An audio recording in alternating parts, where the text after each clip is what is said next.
Почитувани гледачи, денеска е 5 септември 2015 година и ние сме повторно заедно со вас во вашите домови со емисијата Македонско издание, која што цели 17 години ве информира за поважните настани во комунава и ве забавува со македонска музика. Јас сум продуцентот и водителот на оваа програма, Победа Пискачева, и ви благодарам што одлучивте во ова саботно попладне да бидете со нас во наредните 30 минути. Емисијава ја започнуваме со интервјуто што го снимивме со Джил Даниелс, режисерка од Лондон, Англија, чиј документарен филм Next Year in Lerin беше прикажан на Македонскиот филмски фестивал во Торонто. Филмот е посветен на трагедијата на децата бегалци од Егејска Македонија, а снимен е за време на нивната втора средба во Скопје и Воден во 1998 година.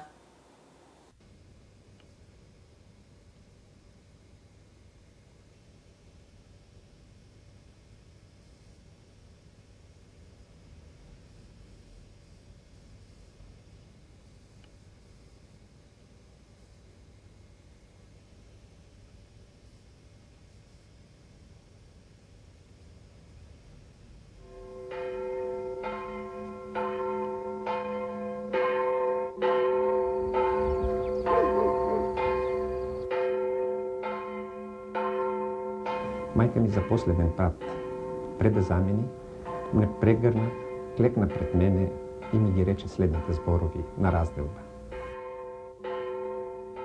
Сине, таму кај ќе одиш, никогаш да не го заборавиш јазикот на мајка ти.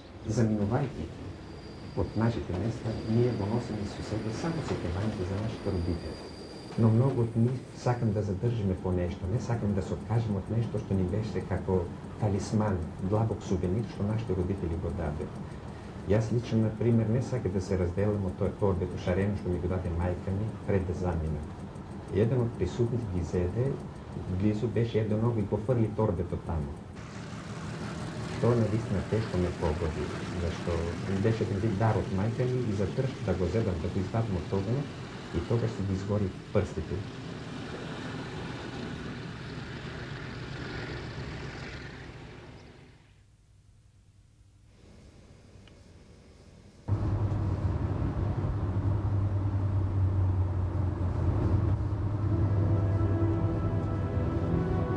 Macedonia has escaped the wars that have torn Yugoslavia apart. It seems like a dream that at any moment may turn into a nightmare. 50 years ago, thousands of Greek Macedonians fled here from the civil war in Greece. They've taken their place alongside other Slavs, Romanis, Albanians and Turks.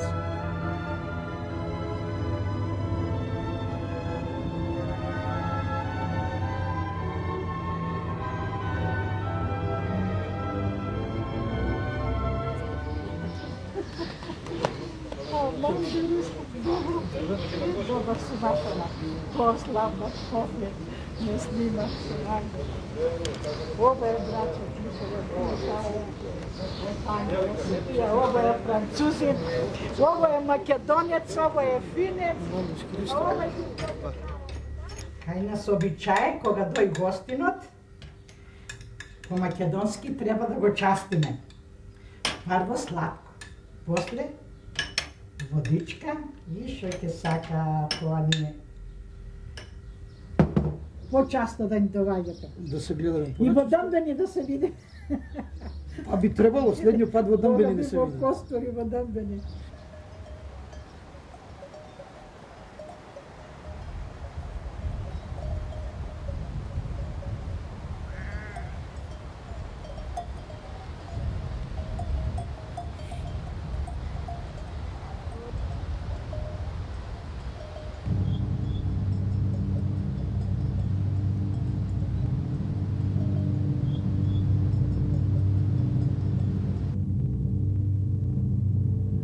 At the end of the Greek Civil War, with defeat imminent, the Democratic Army took every child over 2 from the villages they controlled in the north. 28,000 children were sent to Eastern Europe.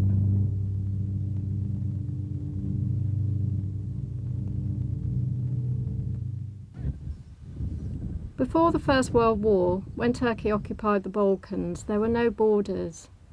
Greeks and Slavs were united against their common enemy. But after the Turks left, Macedonia was coveted by Serbia, Bulgaria and Greece, and so it was divided. The Greeks tried to eliminate Slavs by changing village names and banning the Slavic Macedonian language, claiming Macedonia is and must be Greek.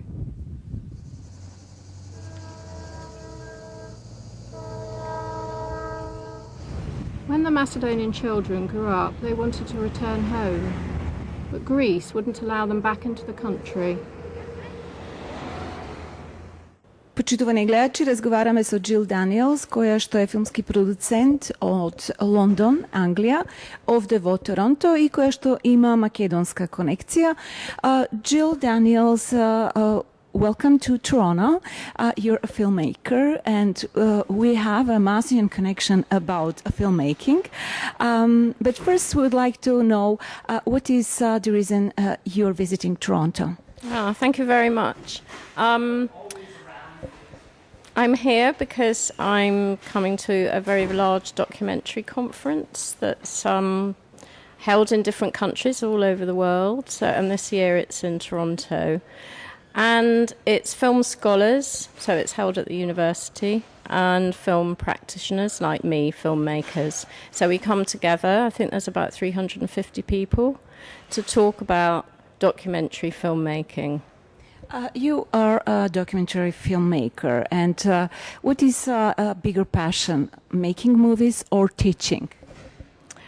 Making movies definitely comes top, but I love teaching as well. And recently I've been doing more film theory, and it's been helping to inform my films, to improve them, I think, to have an idea of how you put documentaries together and that you can be more experimental. So I'm kind of pushing my boundaries a bit. So why the genre documentaries? Why you have chosen this specific one?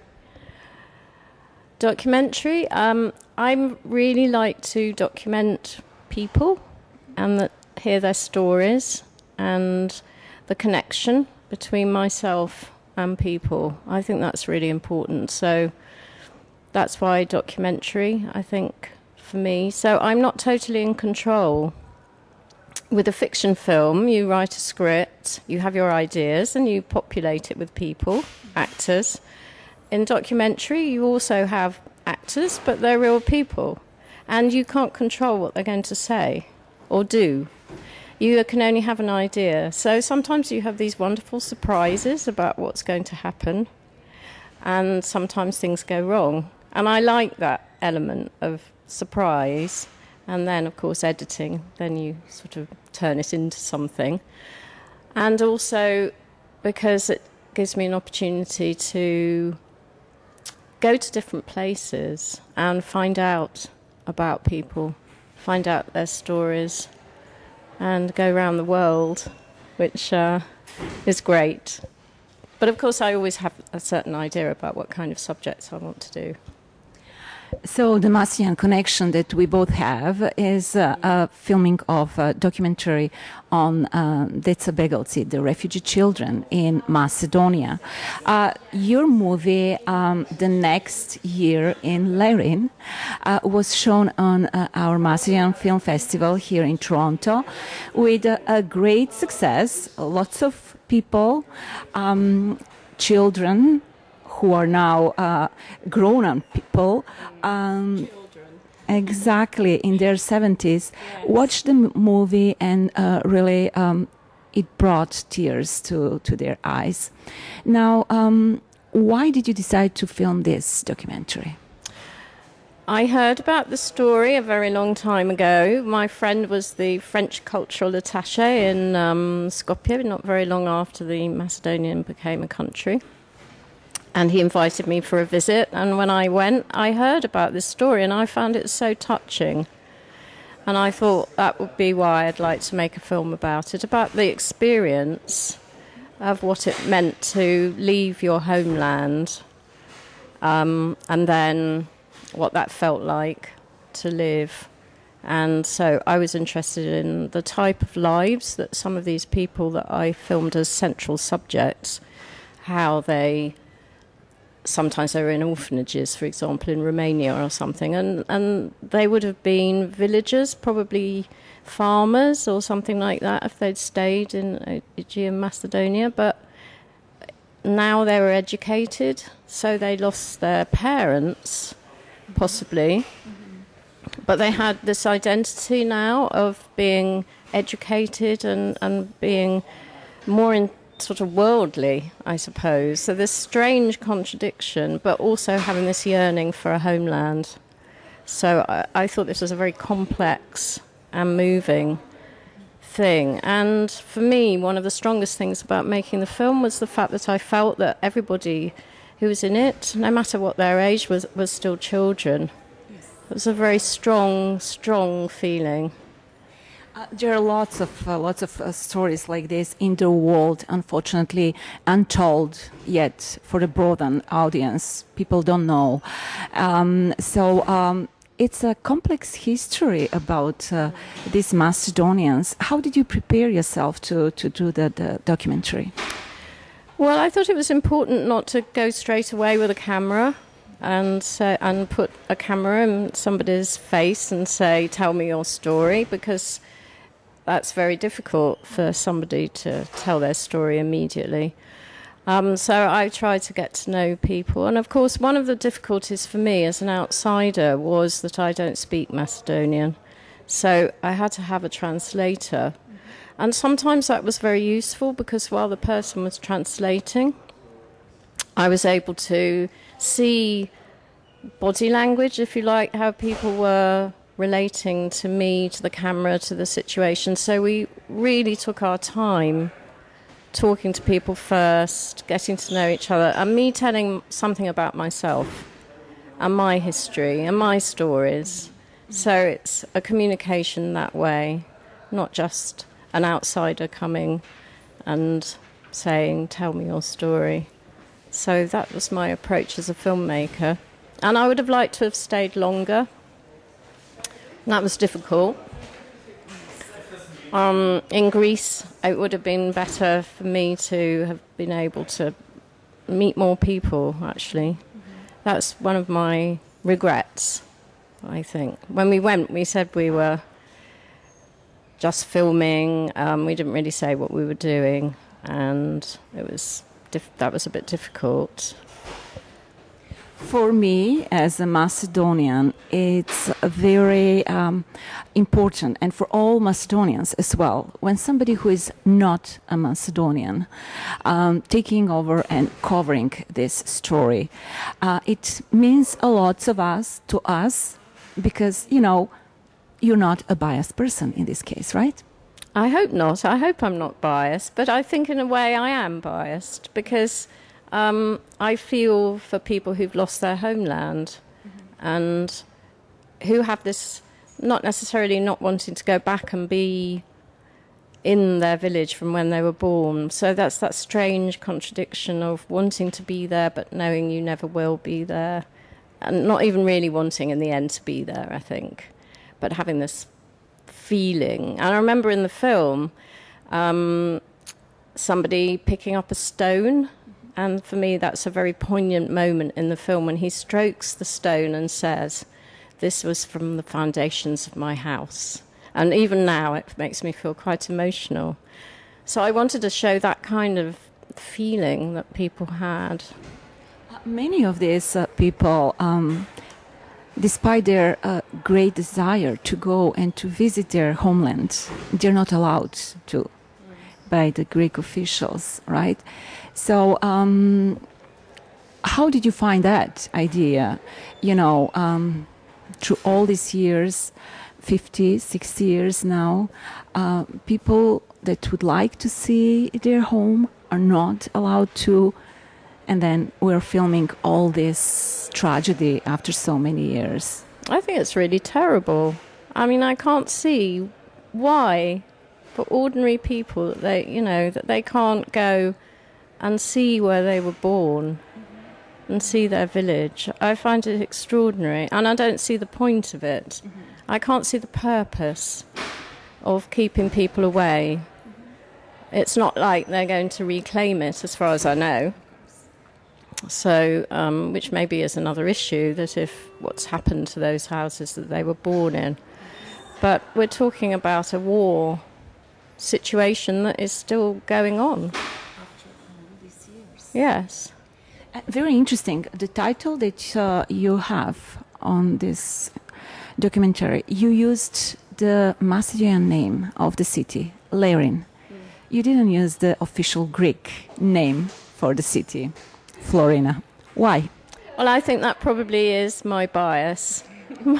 My bias was to make a film from the point of view of Macedonian children, grown-up children now. And for those people, I thought Florina is actually Lerin. And so it's very important to keep those names. Indeed. And especially since the passport issue was so important.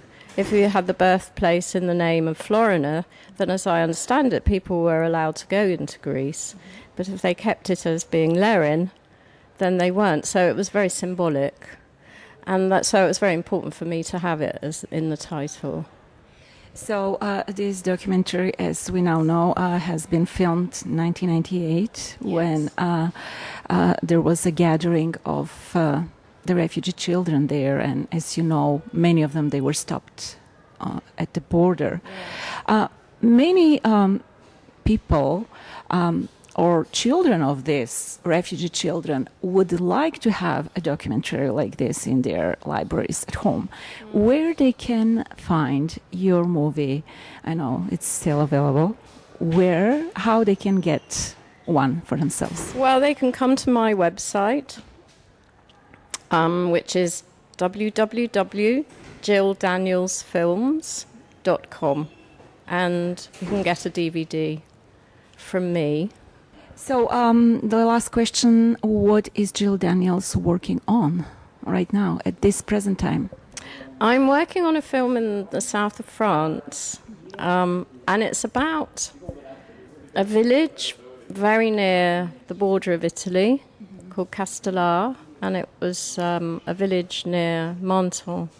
And it's a comparison between Menton, which is rich and tourists and the Côte d'Azur, and Castellar, which has no shops. It's got some very interesting people, and there's a lot of old traditions like hunting, and so there's a kind of tranquility, which underneath there's a sense that where is this village going in the future? So this is what I'm working on at the moment, and I've just completed a film about my parents and myself, which is sort of about secrets. Well, and where we can see that one? Again, you have to go to my website. It's been going through to film festivals, so it's not available at the moment, but you can get it through my website. Thank you very much for this short interview, and I wish you a great success in the future as well. Thank you very much. Thank you so much for inviting me. It's wonderful. Thank you. А сега во продолжение следува една музичка номера.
во денешнава емисија имаме неколку информации.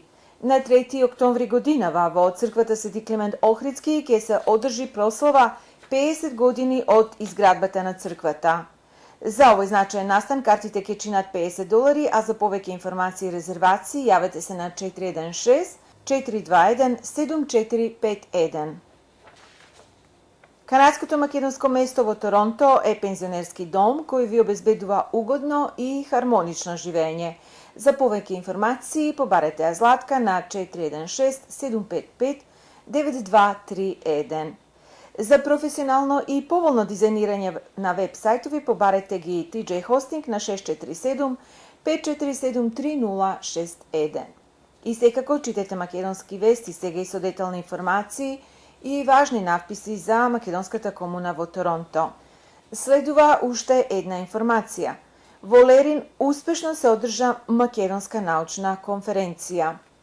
Имено Австралиско-македонскиот комитет за човекови права, Европската слободна алијанса Виножито, Македонското меѓународно движење за човекови права, Омо Илинден од Пирин и Европската слободна алијанса ЕФА со седиште во Брисел ја има честа во градот Лерин од 16 до 19 јули 2015 година да бидат домакини на меѓународната научна конференција под наслов Македонија на периферија на европската модерност. Целта на ова мултидисциплинарна конференција беше да се направи значаен придонес за разбирање на македонската современа историја од социолошки, јазични, антрополошки и политички перспективи. Обидите од страна на членовите на ултранационалистичката грчка организација уште во првиот ден да го оневозможат одржувањето на конференцијата беа неуспешни. Конференцијата, како и промоцијата на книгата Грчката антимакедонска борба 1905 до 1908 од грчкиот автор Димитрис Литоксоу предизвика интерес кај македонците. Високиот квалитет на испорачаните документи ќе резултира со академска публикација што ќе биде користена во високообразовните институции и пошироко. Австралиско-македонскиот комитет за човекови права, Македонското меѓународно движење за човекови права и сите нивни коорганизатори сакаат да ја искажат својата искрена благодарност до сите гости кои што одржа говор, како и сите присутни, а особено на представниците на македонското малцинство во Грција.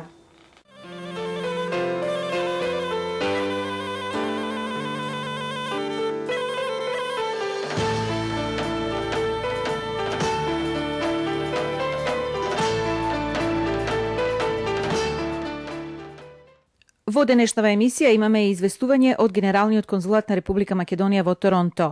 По повод Денот на независноста на Република Македонија во вторник, 8 септември годинава, од 11 часот до 12 часот на пладне, ќе биде подигнато македонското национално знаме во Куинс парк во Торонто. Превозот ќе биде обезбеден од црквата Свети Климент во 10 часот наутро. Истата вечер во црквата Свети Климент Охридски ќе се одржи бесплатен коктел од 7 до 9 часот навечер, на кој сите сте поканети, порачуваат од конзулатот. Тоа е се, почитувани гледачи, што подготвивме за оваа 363-та емисија на Македонско издание. До нашата наредна средба ви благодарам за вашето ценито внимание, пријатно и довидување.